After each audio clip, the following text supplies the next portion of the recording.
Hello, Seka. You want something, what is it? I've been so happy lately because I'm free to play. And because I'm free to play, I ended up having to use really random things to just 36-star my Abyss. Okay. Did you have trouble this time 36-starring Abyss? No, because I relied on my main girl, Amber. Wait, you use Amber to 36-star Abyss? Yes, obviously. She's so OP. In fact, she's probably the most valuable character this Abyss. Dude, you're full of it. There's no way Amber is going to be the MVP of Abyss. There's no way. But she is. Dude, I saw him do it! It was insane! I can't believe it! No! Just trust me, bro. Trust me.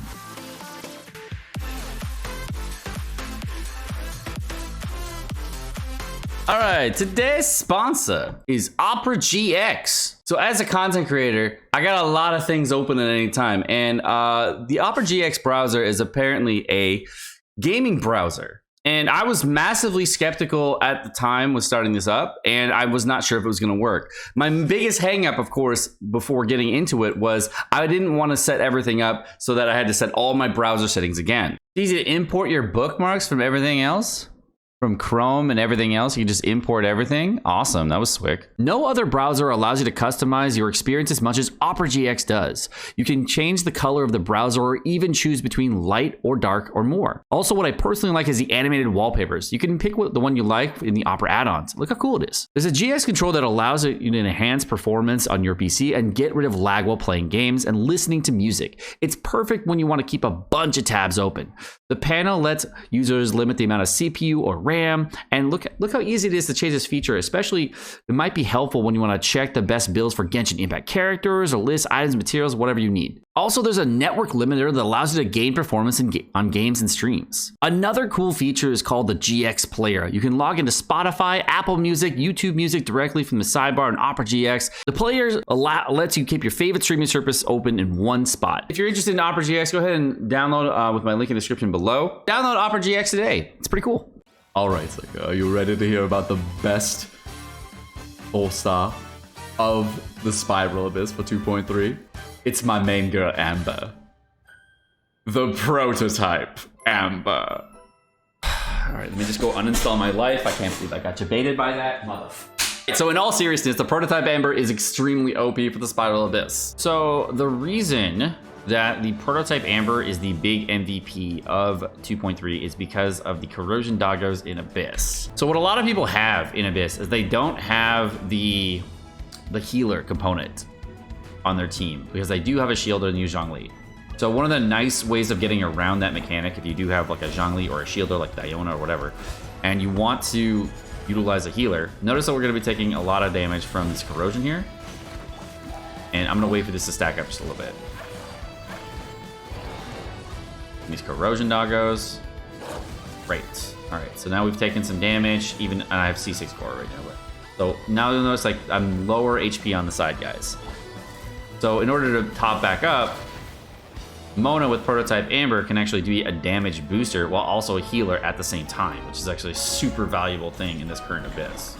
So it's one of my favorite things to actually be doing lately because I don't want to have to worry about my team's healing, and I want to be able to use very small amounts of healers with a tank shielder in order to keep my damage up. So if you're a player that's using like Goru or using anything else and you need to keep your healing up, that's a great way of doing it. The reason this works so well is because it's actually a weapon that's going to give energy recharge to the character that's been using it, giving you a total of 18 energy to whatever character is being used in this weapon, and you're getting a total of 18% max HP to whatever characters are on your field. Now, notice that we were using Zhongli, and Zhongli was at 35,000 HP, and he was still getting a full amount of health from this because it's actually based on the character's HP that's on your team, not necessarily the character that's going to be using the prototype Amber. So if Zhongli is going to be using this heal, he's going to get a massive heal on top of this for 18% of his total HP, whereas Mona only at 22,000 getting 18% of her HP. So overall, it's a very strong weapon for this current Abyss. I've actually already started using this as well on other alternate teams, and the major problem with corrosion is that corrosion eats through a lot of different types of mechanics, but by using a prototype Amber, I can actually use this on any team I want, and I don't actually have to even use a shielder. This can actually be really helpful for Spiral Abyss this time rotation because you can use old teams like you were using with Yoimiya and Beidou. You can use old teams that rely on just high auto attacks in here. You can use Diluc on teams like this. But the major damage that you're taking in all these sets is going to be entirely from corrosion.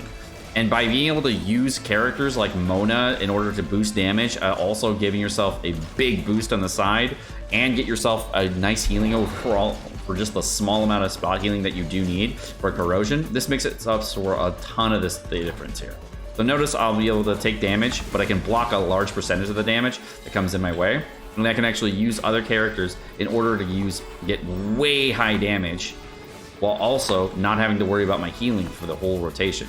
So for a character like Mona, if I'm only running about 149 ER, it's typically not enough for this. So what I end up doing a lot of times is using an energy recharge stance in order to get above 200% to make it so that you're always going to be on pace. For ER, you have more than enough ER to make sure this rotation flows fluidly and you actually don't have to worry about it.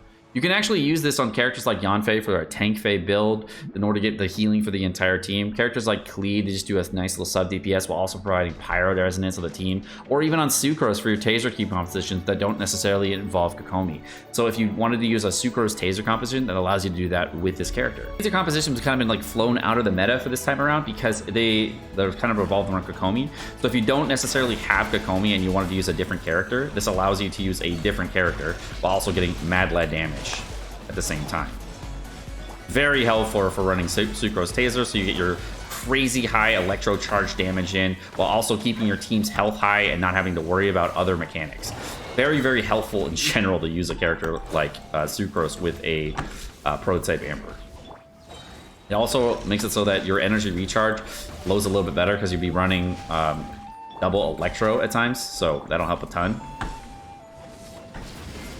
And you still get your big full counters in at the same time, so all of it's very, very helpful. And it does pretty well for Spiral Abyss. And then you can see you're doing lots of damage with using 4-star weapon main DPS, so it's not going to be using crazy amounts of resources. You can only use 5-star characters. So just know that this Spiral Abyss might be a lot easier if you were using something like a prototype Amber for your DPS. As y'all ask about it, I know you will. Let's go ahead and stat ratio for Sucrose right now. She's at 718 with 130 ER on this build. We got Beidou with 65, 182 with a Wolf Gravestone right now, just R1. Shinku with an R5 Sack Sword. He's got 47, 174, 161, because I can run a little bit less on this one because I'm using double Electro. And Fischl's running 56, 116, nothing crazy, just like that's stringless R5. I just put on some BS artifacts and I actually didn't even have an artifact set, so if you wanted to do way more damage, you probably could with these characters. I'm not running the best possible things I can. I'm just really running, I just ran random things to be more relatable in this video so you can have more relatable stat lines. With Mona, I run like a 4-piece Noblesse set and make that a lot easier. On Yanfei, I typically run something like this for a tank Fei build. And Klee, you can just run a normal 4-piece Witch set or whatever else set you have that we will mix and match. I think the best overall option though is going to be a character like Mona, because then if you use Mona with a prototype Amber, you're essentially turning your Mona into a Bennett because she becomes a healer and a damage booster simultaneously. Where you're giving a 20% attack boost, giving yourself 18% healing on top of that, and giving the Mona damage boost, which actually boosts damage by about 60%. Well, that's gonna do it for this video. My name is Sekapoko. Thank you so much for watching. Hope you guys enjoyed this video. If you guys did enjoy the video, of course, like, subscribe, all the fun stuff, and you have a wonderful rest of your day. Peace.